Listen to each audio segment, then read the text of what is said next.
আমাৰ ছাত্ৰ ছাত্ৰীসকল, এই চেনেলটোলৈ তোমালোকক সকলোকে স্বাগতম জনাইছোঁ। চেনেলটো যিসকলে চাই আছে সকলোকে স্বাগতম জনাই আজি আমাৰ খণ্ডটি আৰম্ভ কৰিবলৈ লৈছোঁ। আজিৰ খণ্ডটোত আমি 6.4 অনুশীলনীৰ ইয়াৰ আগৰ খণ্ডত যিহেতু আমি 2 নম্বৰ প্ৰশ্নলৈকে উত্তৰ কৰিছিলোঁ, আজি 3 নম্বৰ প্ৰশ্নৰ পৰা আমি উত্তৰ কৰিবলৈ লৈছোঁ। 3 নম্বৰ প্ৰশ্নটোৰ চিত্ৰটো কিতাপত দি থোৱা আছে। 6.44 একে ভূমি বি চিৰ ওপৰত এ বি চি আৰু ডি বি চি দুটা ত্ৰিভুজ এ ডিয়ে বি চিক অ' বিন্দুত কাটিছে, ছেট কৰিছে। দেখুৱাব লাগে যে area of A B C proportion area of D B C is equal A O' is to D O', অৰ্থাৎ area of A B C is to area of D B চিৰ মানটো A O' is to D O' বুলি প্ৰমাণ কৰিব লাগে, সমান বুলি। গতিকে প্ৰমাণ কৰিবলৈ যাওঁতে আমি আগৰ নিচিনাকৈ বিশেষ সূত্ৰ লিখি ল'ব লাগিব, যিহেতু তোমালোকে 10ম মানৰ শ্ৰেণীৰ ছাত্ৰ ছাত্ৰী। গতিকে বিশেষ সূত্ৰ লিখাত অভ্যাস যিহেতু হৈছে, মই বিশেষ সূত্ৰটো লিখিছোঁ যদিও তোমালোকক নক'লেও কিজানি তোমালোকে বুজি পাবা। দিয়া থকা কথাখিনি আৰু প্ৰমাণ কৰিব লগা কথাখিনি লিখিলেই বিশেষ সূত্ৰ হ'ব। গতিকে আমি সেইখিনি কথাকে লিখি লৈছোঁ, চিত্ৰটো আঁকি লৈছোঁ। প্ৰমাণ কেনেকৈ কৰিম তাৰ বুদ্ধিটো আমি উলিয়াবলৈ যত্ন কৰিম। গতিকে কেনেকৈ আমি প্ৰমাণ কৰিব পাৰিম, যিহেতু আমি এ বি চি ত্ৰিভুজ আৰু ডি বি চি ত্ৰিভুজত এই এ অ' আৰু ডি অ' বাহুটো নাই। এ অ' বাহুটো এ বি চি ত্ৰিভুজত নাই আৰু ডি অ' বাহুটো বি চি ডি ত্ৰিভুজত নাই। যিহেতু আমি আগতে উপপাদ্যত পাইছিলোঁ যে ত্ৰিভুজ দুটাৰ কালিৰ অনুপাত সিহঁতৰ বাহুবিলাকৰ অনুপাতৰ বৰ্গৰ সমান। কিন্তু আমি যিটো ইয়াত চৰ্ত প্ৰমাণ কৰিব লাগে সেইটো তেনেকুৱা নাই। গতিকে আমি ইয়াত কিবা অংকন কৰিবলগীয়া হ'ব পাৰে। অংকন কৰিবলৈ হ'লে আমি যদি প্ৰথমতে লক্ষ্য কৰোঁ ত্ৰিভুজ A B C, area of A B চিৰ কালি উলিয়াবলৈ হ'লে আমাক প্ৰথমতে লাগিব যে ভূমি আৰু উন্নতি। গতিকে আমি ভূমি আৰু উন্নতিৰ বিষয়ে নাজানিম, গতিকে তাত এডাল আমি উন্নতি আঁকি ল'ব লাগিব। আৰু এৰিয়া অফ ডি বি চিৰ কালি উলিয়াবলৈ আমি এডাল উন্নতি আঁকি ল'ব লাগিব। উন্নতি মানে তোমালোকে হয়তো বুজানা যে ত্ৰিভুজৰ শীৰ্ষবিন্দুৰ পৰা ভূমিলৈ টনা লম্ব। গতিকে আমি এ বি চি অ' ত্ৰিভুজৰ কাৰণে এডাল আমি ভূমি আঁকি ল'লোঁ, এডাল লম্ব আঁকি ল'লোঁ। লম্বডাল আমি নাম দিলোঁ পি। আৰু এইটো ত্ৰিভুজৰ ক্ষেত্ৰত বি ডি চি ত্ৰিভুজৰ ক্ষেত্ৰত আমি এডাল লম্ব আঁকি ল'লোঁ। লম্বডালত ডি বিন্দুৰ পৰা আঁকিলোঁ, সেইডালৰ নাম দিলোঁ আমি কিউ। অৰ্থাৎ ডি কিউ অ' কোণৰ মাপ 90 ডিগ্ৰী আৰু এ পি অ' কোণৰ মাপো 90 ডিগ্ৰী আমি ধৰি ল'লোঁ। এতিয়া লম্বকেইডাল যেতিয়া আঁকিলোঁ আমি এ বি চি ত্ৰিভুজৰ কালি উলিয়াব পাৰিম। যদি আমি এই লম্বডালৰ মান ধৰি নল'লেও আমি এই ত্ৰিভুজটোৰ কালি উলিয়াব পাৰিম। এ বি চি ত্ৰিভুজৰ কালি হ'ব 2/1 পূৰণ বি চি পূৰণ এ পি। আৰু তেনেকৈ বি ডি চি ত্ৰিভুজৰ কালি হ'ব 2/1 পূৰণ বি চি পূৰণ ডি কি। গতিকে আমি ইহঁত দুটাৰ কালি উলিয়াব পাৰিম। যিহেতু আমাক প্ৰমাণ কৰিব লাগে এ বি চি ত্ৰিভুজৰ কালি আৰু ডি বি চি ত্ৰিভুজৰ কালি, গতিকে আমি এনেদৰে প্ৰমাণ কৰিব পাৰিম, কালি উলিয়াব পাৰিম। গতিকে আমি এতিয়া অংকনত অকণমান লিখি ল'লোঁ, যিটো আমি অকণমান অংকন কৰিলোঁ। এটাকে অংকন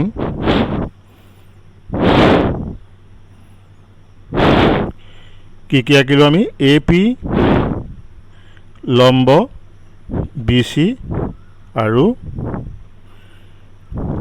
ডি কিউ লম্ব বি চি অঁকা হ'ল। এইটো আমি আঁকি ল'লোঁ। এতিয়া আমি প্ৰমাণৰ কাৰণে আগবাঢ়োঁ। প্ৰমাণটো কৰিবলৈ যাওঁতে area of A B C, A B চিৰ এৰিয়া কিমান হ'ব আমি উলিয়াওঁ 2/1 পূৰণ বি চি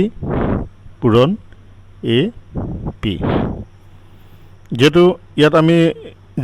এ পিডাল কি কাৰণে হ'ব, এ পিডাল আমি লম্ব আঁকিছোঁ, যিহেতু এ পি লম্ব বি চি আমি অঁকাৰ কাৰণে হৈছে। এটা area of B D B C সমান half into B C into D Q. এইটো আমি কি কাৰণে হ'ব যে ডি কিউ লম্ব বি চি হোৱাৰ কাৰণে হ'ব। এটাকে আমি এইকেইটাৰ যিহেতু কালি অনুপাত উলিয়াব লাগে আমি কালি অনুপাত উলিয়াওঁ এটাকে area of A B C area of D B C is equal half of B C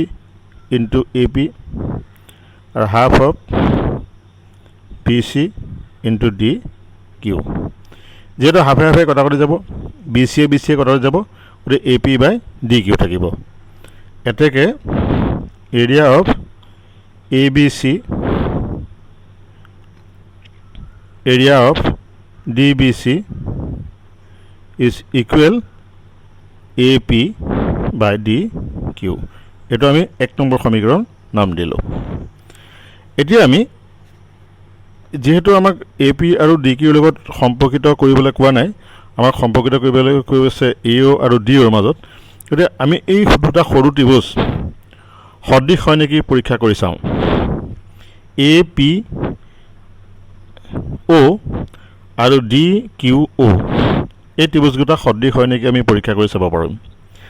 আমি চালে দেখিম যে এ পি অ' কোণটো ডি কিউ অ' কোণৰ লগত সমান যেহেতু দুইটা কোণেই 90 ডিগ্ৰী আমি লম্ব আঁকি লৈছোঁ অংকন মতে হৈছে আৰু এ অ' পি কোণ ডি কিউ কোণৰ লগত সমান যেহেতু ইহঁত বিপৰীত কোণ গতিকে এ অ' পি ত্ৰিভুজ আৰু ডি কিউ অ' ত্ৰিভুজ সদৃশ হ'ব কোন সদৃশ মতে গতিকে আমি সেই ত্ৰিভুজকেইটা সদৃশ কৰোঁ এতেকে ত্ৰিভুজ এ পি অ' আৰু ত্ৰিভুজ ডি কিউ অ'ৰ পৰা এংগুল এ পি অ' কোণ সমান এংগুল ডি কিউ অ' কোণ এইটো হ'ল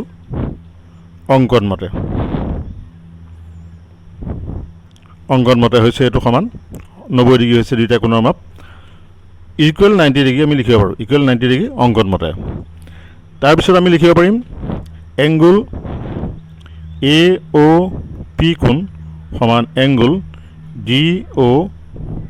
কিউ কোণ এইটো হ'ল বিপৰীত কোণ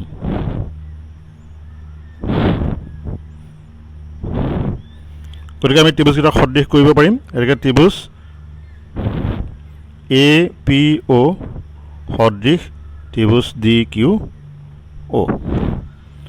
এতিয়া আমি ত্ৰিভুজকেইটা সদৃশ কৰিলে তাৰ বাহুবিলাক সমানুপাতিক হ'ব অৰ্থাৎ A P is to D Q মান A O' is to O' D আমি পাতিব পাৰিম যেতিয়া এইটো ত্ৰিভুজে সদৃশ হ'ব তাৰ বাহুবিলাক সমানুপাতিক হ'ব গতিকে A P is to D Q A O' is to O' D আমি লিখিব পাৰিম গতিকে আমি লিখিব পাৰিম ত্ৰিভুজটা সদৃশ হোৱাৰ কাৰণে এতেকে A P is to D Q equal A O' is to D O' সদৃশ ত্ৰিভুজৰ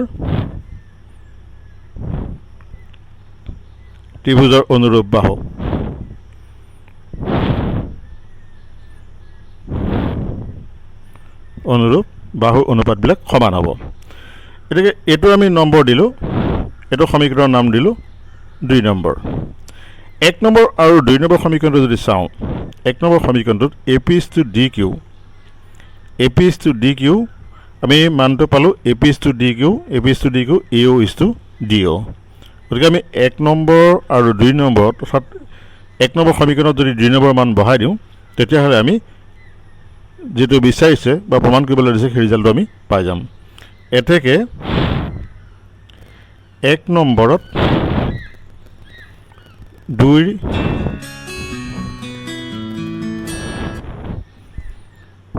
মান বহাই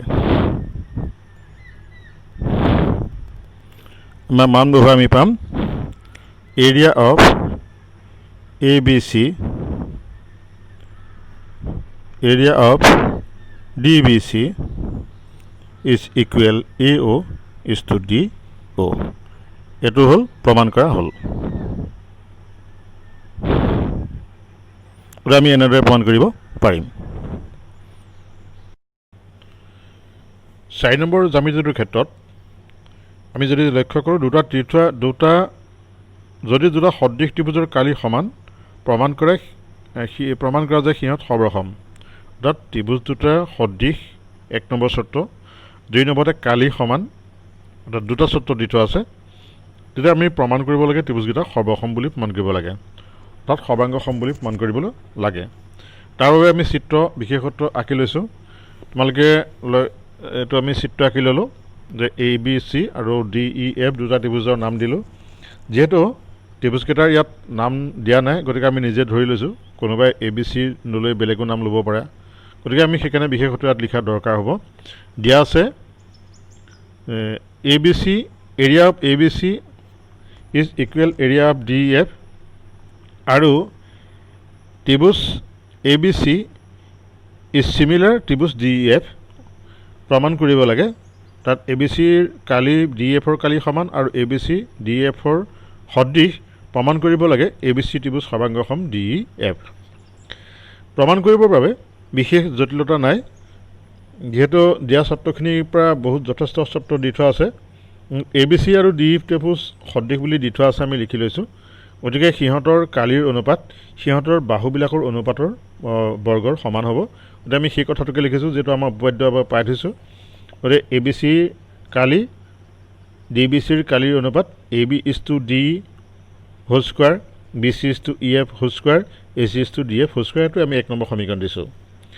2 নম্বৰতে area of A B C আৰু এৰিয়া অফ ডি বি চিৰ মান যিহেতু সমান বুলি দি থোৱা আছে আমাক প্ৰথমতেই দিয়া আছে এইটো দিয়া আছে গতিকে দুইটাৰ যদি সমান সমান কালি হয় সেই দুইটাৰ অনুপাত নিশ্চয় 1 হ'ব কাৰণ এইটো যদি 5 হয় এইটো 5 হ'ব এইটো 10 হ'লে এইটো 10 হ'ব এইটো 20 হ'লে এইটো 20 হ'ব গতিকে একে একে সংখ্যাৰ অনুপাত হ'ব 1 গতিকে আমি যদি চাওঁ তেতিয়াহ'লে এই যিটো আমি প্ৰথমতে পাইছিলোঁ এইটো হ'ল 2 নম্বৰ 1 আৰু 2 পৰা যদি আমি পাওঁ তে A B by D F whole square মান এইকেইটাৰ কালিৰ অনুপাতৰ সমান গতিকে সিহঁত প্ৰত্যেকটো বাহুৰ বৰ্গৰ অনুপাতৰ বৰ্গ এই ইহঁতৰ কালিৰ সমান গতিকে প্ৰতিটো বাহুৰ অনুপাতৰ বৰ্গবিলাক 1ৰ সমান হ'ব গতিকে এই সমীকৰণটোত প্ৰত্যেকতে যেতিয়া বৰ্গ আছে বৰ্গটো নাইকিয়া কৰি দিলে A B is to D B C is to E F A C is to D F হ'ব ইজুকেল 1 হ'ব যদি A B is to D equal 1 তেতিয়াহ'লে এ বি ইজুকেল ডি হ'ব B C equal E F হ'ব আৰু A C equal D F হ'ব গতিকে A B equal D B C equal E F আৰু A C equal D F হ'ব গতিকে আমি সেই ত্ৰিভুজকেইটা যদি লক্ষ্য কৰোঁ এ বি চি আৰু ডি এফ ত্ৰিভুজ দুটা বাহু বাহু বাহু বিধিমতে সৰ্বাংগসম হ'ব কাৰণ তাৰ 3টা বাহু ইয়াৰ 3টা বাহুৰ লগত সমান হ'ল গতিকে আমি এনেকৈ প্ৰমাণ কৰিব পাৰিম 5 নম্বৰ প্ৰশ্নটোত দিয়া আছে ত্ৰিভুজ এ বি চিৰ এ বি বি চি আৰু চি এ বাহুৰ মধ্যবিন্দু ক্ৰমে ডি ই এফ ত্ৰিভুজ ডি ই এফ আৰু এ বি চিৰ কালিৰ অনুপাত উলিয়াব লাগে এই ত্ৰিভুজ দুটা যিকেইটা ত্ৰিভুজ পাব সেই ত্ৰিভুজকেইটাৰ কালি উলিয়াব লাগে তাৰ বাবে চিত্ৰটো আঁকি বিশেষত্বটো আমি লিখি লৈছোঁ যে ইয়াত এ বি চিৰ কালি আৰু ডি বি চিৰ কালি মান উলিয়াব লাগে গতিকে আমি মান উলিয়াবলৈ যাওঁতে ত্ৰিভুজটোত লক্ষ্য কৰিলে দেখিম আমি 9ম শ্ৰেণীত ত্ৰিভুজ সম্পৰ্কীয় উপপাদ্যত পাইছিলোঁ যে এটা ত্ৰিভুজৰ 2 বাহুৰ মধ্যবিন্দু সংযোগী ৰেখাখণ্ড তৃতীয় বাহুৰ সমান্তৰাল আৰু মাপত তাৰ আধা সেই উপপাদ্য যদি আমি ব্যৱহাৰ কৰোঁ তেতিয়াহ'লে দেখিম যে এ বিৰ মধ্যবিন্দু ডি এ চিৰ মধ্যবিন্দু এফ গতিকে ডি এফ ৰেখাডাল বি চিৰ সমান্তৰাল হ'ব আৰু বি চিৰ আধা হ'ব অৰ্থাৎ বি চিৰ আধা মানে বি ই হ'ব তেনেকৈ ই এফ ৰেখাডাল এ বিৰ সমান্তৰাল হ'ব আৰু এ বিৰ আধা হ'ব অৰ্থাৎ এ বিৰ আধা মানে এ ডিৰ সমান হ'ব গতিকে আমি যদি লক্ষ্য কৰোঁ তেনেকৈ ডি ই ৰেখাডালো এ চিৰ সমান্তৰাল হ'ব আৰু এ চিৰ আধা হ'ব গতিকে এ ডি ই এফ এই ক্ষেত্ৰটোত যদি আমি লক্ষ্য কৰোঁ এ ডিৰ সমান্তৰাল ই এফ ডি ইৰ সমান্তৰাল এ এফ তেতিয়াহ'লে ইহঁত কি হ'ব বিপৰীত বাহুবিলাক যিটো চতুৰ্ভুজৰ এ ডি ই এফ চতুৰ্ভুজটোৰ ক্ষেত্ৰত এইডাল বাহুৱে এ এফে সমান্তৰাল ডি ই আৰু এ ডি সমান্তৰাল ই এফ। বিপৰীত বাহুবিলাক যদি সমান্তৰাল হয় তেতিয়াহ'লে আমি সেই ক্ষেত্ৰটোৰ নাম দিব পাৰিম সামান্তৰিক। গতিকে এ এফ ই ডি এটা সামান্তৰিক হ'ব। গতিকে ই এটা সামান্তৰিক, তেনেকৈ বি ডি এফ ইও এটা সামান্তৰিক, তেনেকৈ ই চি এফ ডিও এটা সামান্তৰিক হ'ব। এনেকৈ সামান্তৰিক হোৱাৰ কাৰণে যিহেতু এ ডি ই এফ এটা সামান্তৰিক, তেতিয়া তাৰ এ কোণে ইয়াৰ ই কোণটোৱে সমান হ'ব, কাৰণ সামান্তৰিকৰ বিপৰীত কোণবিলাক সমান। তেনেকৈ বি ই এফ ডি সামান্তৰিকত বি কোণটোৱে এফ কোণটোৱে সমান। তেনেকৈ ই চি এফ ডি সামান্তৰিকত চি কোণটোৱে ইয়াৰ এফ ডি ই কোণটোৱে সমান হ'ব। অৰ্থাৎ এ বি চি ত্ৰিভুজটোৰ গোটেই লক্ষ্য যদি কৰোঁ, এ বি চি ত্ৰিভুজৰ তিনিওটা কোণ ডি ই এফ ত্ৰিভুজৰ তিনিওটা কোণৰ লগত সমান হ'ব। গতিকে A B C ত্ৰিভুজটো D E এফৰ লগত সদৃশ হ'ব। গতিকে সদৃশ হ'লে তাৰ বাহুবিলাক সমানুপাতিক হ'ব, বা সিহঁতৰ কালিৰ অনুপাত সিহঁতৰ বাহুবিলাকৰ বৰ্গৰ অনুপাতৰ সমান হ'ব। গতিকে আমি সেই তেনেকৈয়ে প্ৰমাণ কৰিব পাৰিম। যে প্ৰমাণ কৰিবৰ কাৰণে আমি আগবাঢ়োঁ। ডি আৰু ই, ডি আৰু ই ক্ৰমে এ বি আৰু বি চিৰ মধ্যবিন্দু। এতেকে D E is parallel A C আৰু D E is equal half of A C. এইটো হ'ল মধ্যবিন্দু সম্পৰ্কীয়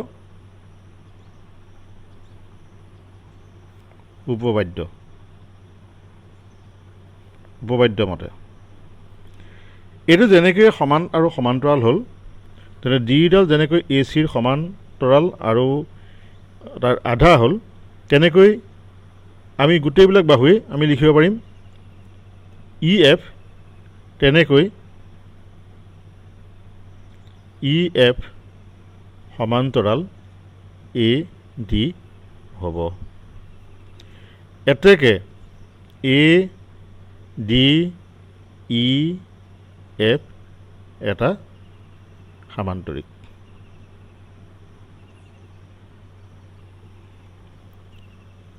এতেকে এংগুল ডি এ এফ কোণ সমান এংগুল ডি ই এফ কোণ। এইটো হ'ল সামান্তৰিকৰ বিপৰীত কোণ।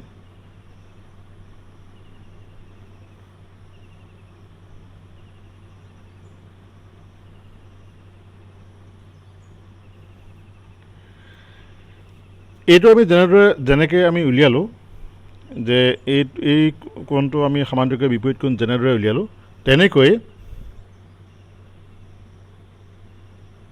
তেনেকৈ এংগুল বি কোণ সমান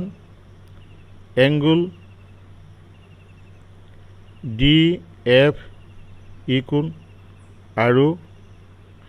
এংগুল চি কোণ সমান এংগুল এফ ডি ই কোণ বুলি দেখুৱাব পাৰি। এতেকে ত্ৰিভুজ এ বি চি সদৃশ ত্ৰিভুজ ডি ই এফ। কি কাৰণে হ'ব? কোণ সদৃশ।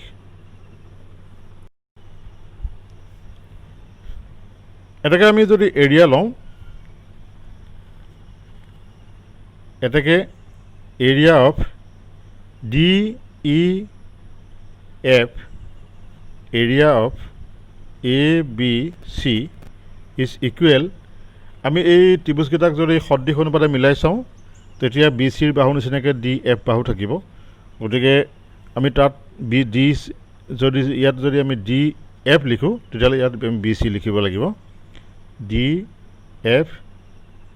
ইকুৱেল BC DFBC কিমান DFBCৰ কিমান আমি চাওঁ DFডাল হ'ল BCৰ আধা গতিকে BCৰ মান কিমান হ'ব DFৰ দুগুণ গতিকে আমি DFৰ মান DF পাতিলোঁ আৰু হোল স্কোৱাৰ হ'ব BCৰ মান হ'ব DFৰ দুগুণ টুৱাইচ DF হোল স্কোৱাৰ হ'ব এতেকে area of DEF area of ABC